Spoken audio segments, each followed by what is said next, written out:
What's up, everyone? Steve here, your favorite physical therapist.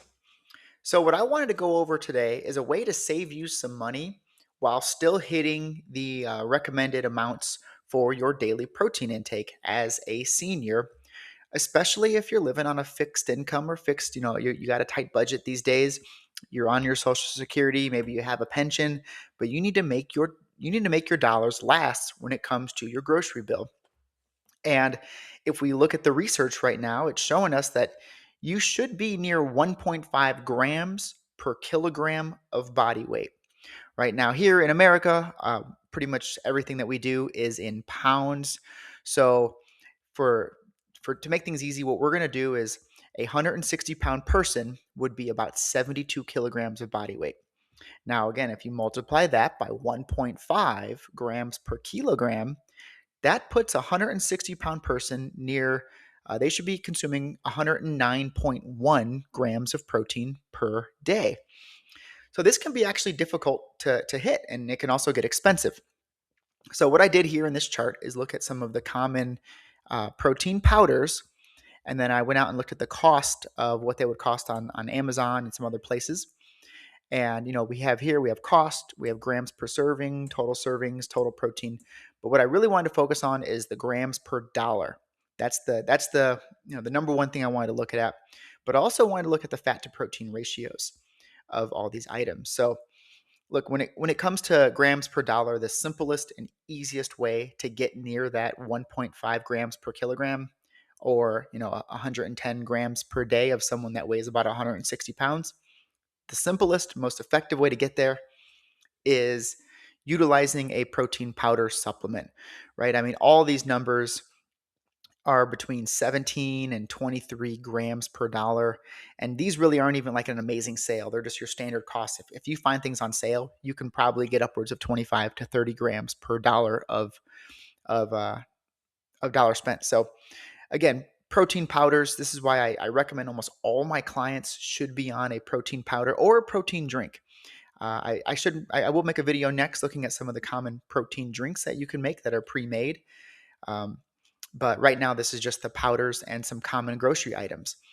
So again, quickly looking at this chart, you can see all these powders, 23 grams per dollar, 28, 13, 22, 18, 21, 17.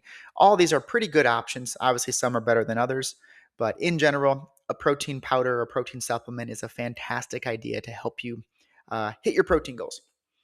So then, if we look at the bottom half of this chart, I looked at some common grocery items, right? So we got chicken thighs, chicken breasts, ground beef, ribeye, shrimp, and then a couple miscellaneous items. And look, these are all still really good options, but in general, chicken takes the cake. It is the cheapest and most effective way to hit your protein goals without totally breaking the bank. I utilized a cost here of $3.50 per pound for chicken thighs, approximately $3 per pound for chicken breast, and again, 16 grams per dollar with chicken thighs and nearly 33 grams per dollar with chicken breast. So these things are total powerhouses. You should be trying to consume them to help you reach your protein goals. Um, Looking here at ground beef, although 80/20 and 90/10 are nearly the same, a big factor to look at is actually the fat to protein ratio. So it's nearly 3x, or at least 2.5x from fat to protein ratio. So if you can afford it, I highly recommend going 90/10 over an 80/20 ground beef. I get it; it's a lot more expensive, but you're getting a lot more protein and a lot less fat when you go 90/10 over 80/20. I put on here ribeye just because I think we all love ribeyes, but it's not the greatest in grams per dollar, and then the fat to protein ratio is also not the greatest. Shrimp here is pretty it's pretty expensive grams per dollar, but if you look at the fat to protein ratio, it's excellent, right? There's hardly any fat in shrimp. So although it's expensive, and if you can afford it, go ahead and go for it. Just know that you're going to spend a little extra money, obviously, for that protein. So, and then I put on here a couple miscellaneous items like a can of tuna fish, pretty darn solid, right? 8 grams per dollar, under 0.25 fat to protein ratio. And then I did, just for fun, some gas station protein bars and a gas station protein shake. Again, those are not bad options. So if you're in a pinch, you're out, you're busy, or you're in a hurry somewhere and you wanted to grab something from a gas station, protein bars and protein shakes are a simple and effective way to go with pretty good fat to protein ratios as well. So again, I hope that this chart, you can utilize it, give it to a family or a friend who's getting older, or you can utilize it yourself.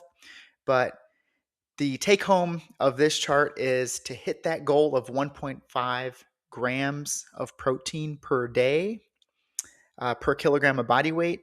You probably need to consider a protein shake, and a lot of your diet should be a lot of chicken.